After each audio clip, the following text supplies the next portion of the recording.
કેમ મમ્મી મારી હામું જોવો છો આવી રીતે ખુશ થઈને?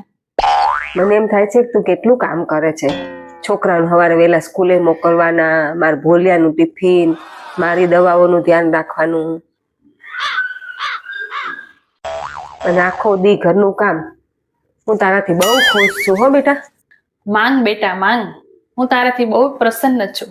હવે એવું ન કહેતા મમ્મી. માંગ ને બાપા, તારા માટે ક્યાં ના છે, બધું તારું જ છે ને. હે ખરેખર મમ્મી? હા માંગ ને, શું જોઈએ તારે? પાકું ને મમ્મી? પછી ફરી નહીં જાવ ને મમ્મી? ના બાપા ના, તારું જ છે ને બધું. મારે ક્યાં હારે બાંધીને જાવું છે? તમારા ઓલા સોનાના 6 તોલાના પાટલા નથી, ઈ મને આપો ને.